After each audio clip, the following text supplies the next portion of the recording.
I'd like to thank everybody who tunes in to CKJ Crypto News today. Pretty much, I want to go into Chris Larsen. Chris Larsen is the founder of Ripple, and I believe Chris Larsen is our modern day superhero. He is no stranger to battling the SEC. SEC is the Securities Exchange Commission, and Ripple is under a lot of scrutiny. Is it a security or not a security? Well, today's show, we kind of covered this last night in the live stream, but I kind of wanted to wrap it all up in a video. Just a quick summary of last night's live stream. Chris Larsen pretty much is the founder of a company called Prosper. Media alert: Prosper CEO Chris Larsen calls for protesters, banks, and regulators to harness the momentum of Occupy Wall Street and deliver real change. And I wanted to show everybody really quick what Occupy Wall Street was. It was a movement about banks and regulators and SEC and all that pretty much wrapped up in one. But here's Chris Larsen again. I believe Chris Larsen is a genius. And I do believe that Ripple will be unstoppable with this man right here backing Ripple. Ripple will be unstoppable because Chris Larsen is pretty much have traveled this road before. Prosper takes on Wall Street. So he's took on Wall Street, hopes to rewire banking. So Chris Larsen, pretty much, this is what he's been working on for about a decade, is bringing real change and helping people. As far as Prosper was pretty much something similar to Prosper Marketplace, raised 165 million in latest funding round. Prosper was a company to keep propelling growth. Prosper Marketplace is turning to a new round of investors, including several banks that once could be seen as competitors. So pretty much, he at one point he started Prosper, which was peer-to-peer lending. His first round, he could only get venture capitalists to invest, and everybody thought he was crazy and this would never work. And then his idea actually came under scrutiny from the SEC. And where's it at? Right here. The Occupy Wall Street demonstrates. Basically right here, Chris Larsen, CEO and co-founder of Prosper. And like I said, Chris Larsen is the founder of Ripple. He has traveled down this road, battling the SEC before. So I do believe that he knows exactly what he's doing and how to handle the SEC with Ripple this time. And I do believe that he went about it a whole new way as far as getting banks and building a whole bunch of people that say, hey, they're using Ripple Ledger and Ripple technology. And he's going to bring in XRP as something that is for the people. Chris Larsen is for the people. And I will show you that. He fed the Occupy Wall Street movement. He raised millions of dollars to feed these protesters who want to stand up against the norm, the banks, and they call themselves the 99%, the people that are being taken advantage of by corporations and banking systems. And Chris Larsen led this fight before. Chris Larsen, who had a long regarding as a consumer advocate, a web pioneer, and a disruptor of established financial service models. As a co-founder of the first, Chris Larsen is known for starting several successful startups, and they're the first of their kind. Online lending company eLoan. He was responsible for helping to author one of the nation's strongest consumer financial protection laws and played a pivotal role in making credit scores available to consumers for free. This commitment to making consumer lending markets more efficient and transparent led to his co-founding of P2P lending site Prosper.com, which removes the barriers of traditional financing. So pretty much he's been trying to revamp the financial institutions for over a decade, because actually this article is from 2011. And I like to tell everybody, here on CKJ Crypto News, we research, and not only do we like to know about Ripple and XRP, the technology itself, but one thing that really makes a difference is who's backing it, who's the team, what have they done, what is their resume. And Chris Larsen, my opinion is he's our modern day Superman, our modern day genius. So that's pretty much about Prosper. And Prosper takes on Wall Street, hopes to rewire banking. So here's Chris Larsen right here, founder of Ripple. And I do believe this is very similar to crypto itself, peer-to-peer. And that's exactly what cryptocurrencies was originally started for. And I do believe if he would have just tried to come at people with XRP, he knows that it wouldn't have probably made it very, very far. So what he did is he introduced banks and institutions with all the power to the Ripple Ledger. He said I watched an interview the other day. It said he took 3 to 5 years for banks just to warm up to the Ripple Ledger.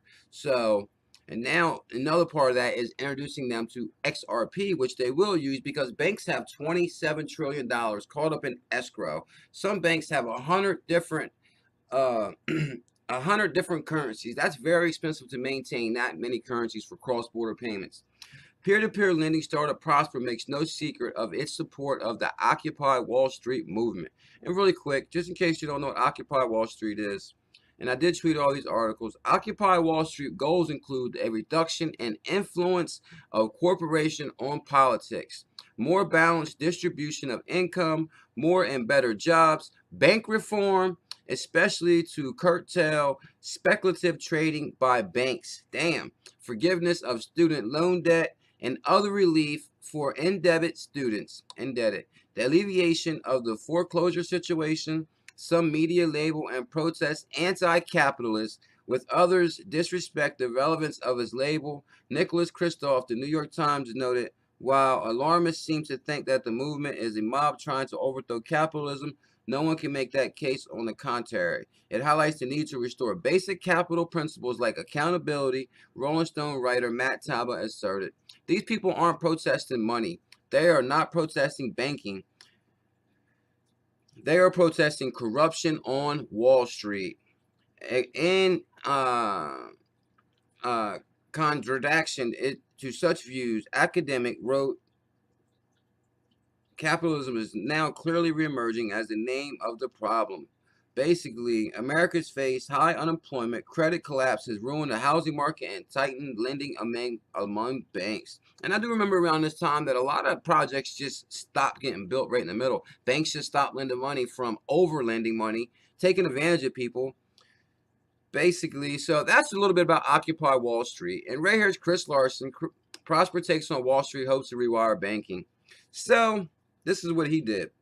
It seeks to break the hold of banks in American political process. Prosper wants to do a similar thing by creating a sort of bank that is owned and run by and for the people. Does that sound like something familiar to us? Ripple, XRP, for the people.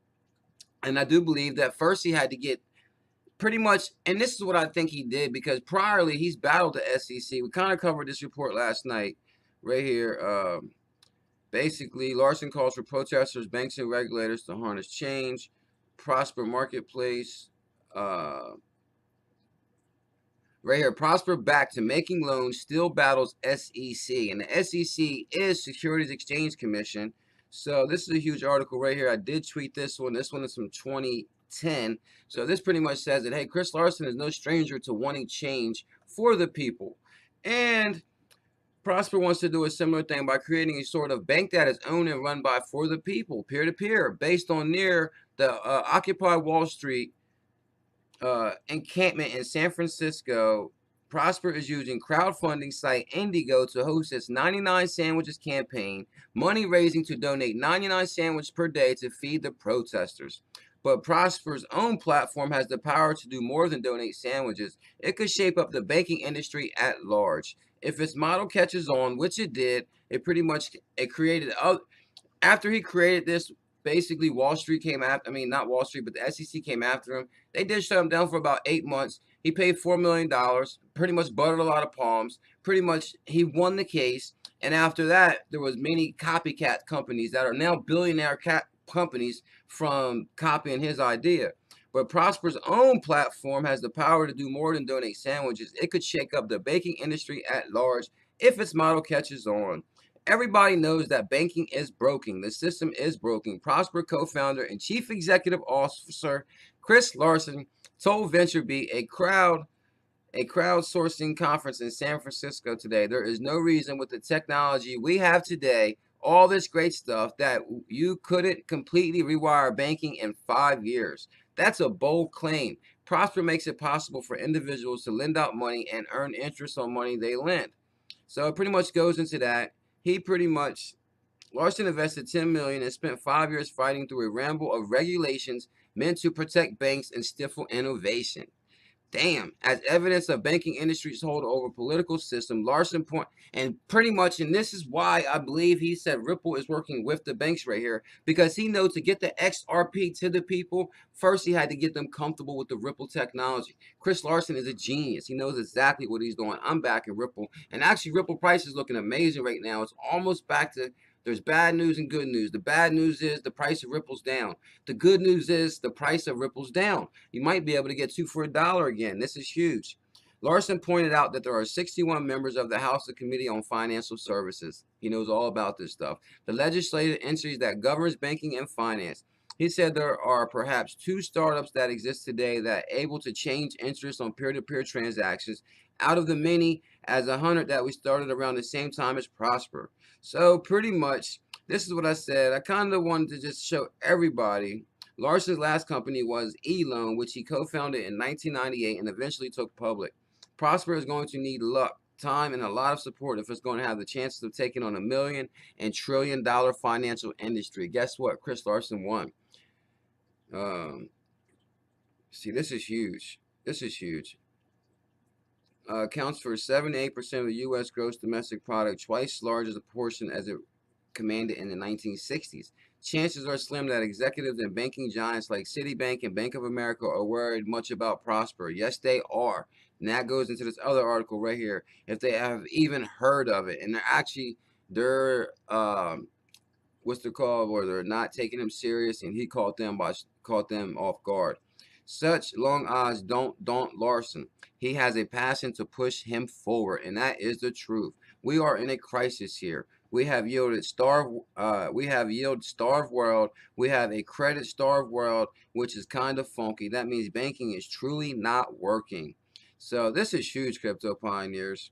Chris Larsen, I believe, is a genius. I'm backing anything he does. I do believe he is our modern day Superman. Chris Larsen, if you're watching this somewhere, you are our modern day Superman. Alrighty, crypto pioneers, I just want to reassure everybody that Ripple is in good hands. We are not worried about the SEC. Chris Larsen's traveled this world before. This is nothing. Keep strong hands and keep holding, crypto pioneers. If you haven't subscribed, the CKJ coin will pop up right now. Smash that coin. Help CKJ crypto news. Your subscribe means a lot to me. Alrighty, everybody. Thank you. Have a wonderful day. And let me know what you think about Chris Larsen's previous campaigns to change the system. Does this remind you of Ripple or not? Have a wonderful day.